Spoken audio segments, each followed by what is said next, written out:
ஹரியானாவைச் சேர்ந்தவர் உத்தர்குமார். இவரது பூர்வீகம் லோனி பகுதியில் உள்ள பெஹ்தா ஹாஜிபூர். ஆசிய திரைப்படம் மற்றும் தொலைக்காட்சி அகாடமியில் படித்து முடித்த உத்தர்குமார் சுயதீன கலைஞராக தன்னை அடையாளப்படுத்திக் கொண்டார். நாட்டுப்புற கதையம்சம், கிராம பின்னணி, எளிமையான கருத்துக்கள் போன்ற பின்னணியில் ஆல்பம் பாடல்களை உருவாக்கி வந்தார் உத்தர்குமார். இவரது பாடல்கள் யூடியூபில் மில்லியன் கணக்கில் வியூஸை தொட்டிருக்கிறது. நடிகர், தயாரிப்பாளர், இயக்குனர், கதையாசிரியர் என உத்தர்குமாருக்கு பல்வேறு முகங்கள் உள்ளன. இதுவரை 40க்கும் மேற்பட்ட படங்களிலும் ஆல்பம் சாங்கிலும் பணியாற்றி உள்ளார். திரைத்துறையிலும் சோசியல் மீடியாவிலும் பிரபலமாக இருக்கும் உத்தர்குமார் மீது ஒரு நடிகை பாலியல் வன்கொடுமை புகாரை முன்வைத்திருந்தார். பாதிக்கப்பட்ட நடிகை ஹாபூர் மாவட்டத்தைச் சேர்ந்தவர். 2020ஆம் ஆண்டு உத்தர்குமாரோடு அவருக்கு அறிமுகம் ஏற்பட்டிருக்கிறது. அவரின் ஆல்பம் பாடல் ஒன்றில் நடிகை நடித்திருக்கிறார். அடுத்தடுத்து ஆல்பம் பாடல்களிலும் திரைப்படங்களிலும் நடிக்க வைப்பதாக நடிகையிடம் ஆசை வார்த்தைகளை கூறி நெருங்கியிருக்கிறார் உத்தர்குமார். நடிகையை காதலிப்பதாகவும் அவரை திருமணம் செய்து கொள்வதாகவும் வாக்கு கொடுத்திருக்கிறார். இதை காரணம் காட்டி உத்தர்குமார் நடிகையோடு ஒன்றாக இருக்க கட்டாயப்படுத்தியிருக்கிறார். அதற்கு நடிகை மறுப்பு தெரிவிக்கவே கெரியரையே அழித்து விடுவதாக மிரட்டியிருக்கிறார்.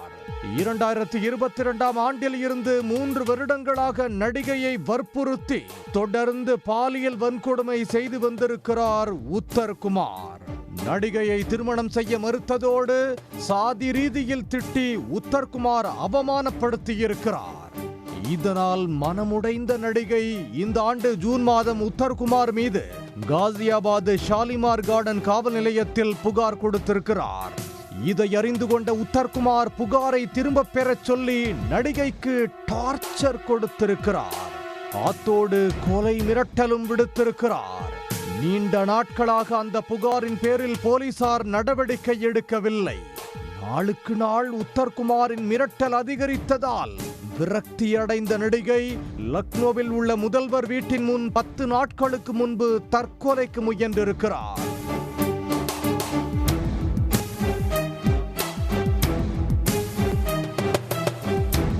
உத்தர்குமார் தனது செல்வாக்கை பயன்படுத்தி போலீஸ் நடவடிக்கைகளில் இருந்து தப்பித்து வந்ததாக குற்றச்சாட்டு எழுந்தது. நடிகையின் தற்கொலை முயற்சிக்கு பிறகு இந்த விவகாரம் பூதாகரமாக வெடித்திருக்கிறது.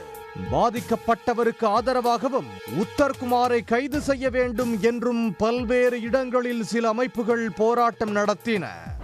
உத்தர்குமார் மீது SC ST மற்றும் பாலியல் வன்கொடுமை ஆகிய பிரிவுகளின் கீழ் வழக்கு பதிவு செய்த போலீசார் அவரை தேடி வந்தனர். நீண்ட தேடுதல் வேட்டைக்கு பிறகு அம்ரோஹா மாவட்டத்தில் உள்ள ஒரு பண்ணை வீட்டில் அவர் பதுங்கியிருப்பதாக காசியாபாத் போலீசாருக்கு ரகசிய தகவல் கிடைத்தது. உடனே அங்கு சென்ற போலீசார் உத்தர்குமாரை மடக்கி பிடித்து கைது செய்திருக்கிறார்கள். பண்ணை வீட்டில் இருந்து உத்தர்குமாரை அழைத்து வரும்போது அவருக்கு உடல்நிலை பாதிக்கப்பட்டிருந்தது. இதனையடுத்து போலீசார் அவரை மருத்துவமனையில் சேர்த்திருக்கிறார்கள். இந்த வழக்கில் ஆதாரங்கள் சேகரிக்கப்பட்டு வருவதாக போலீசார் தெரிவிக்கின்றனர். பாதிக்கப்பட்டவரின் வாக்குமூலம் பதிவு செய்யப்பட்டுள்ளது. குற்றம் சாட்டப்பட்ட உத்தர்குமார் விரைவில் நீதிமன்றத்தில் ஆஜர்படுத்தப்படுவார் என்று காவல்துறை தரப்பில் கூறப்படுகிறது. உடனுக்குடன் செய்திகளை தெரிந்து கொள்ள சன் நியூஸ் பெல் ஐகானை கிளிக் பண்ணுங்க.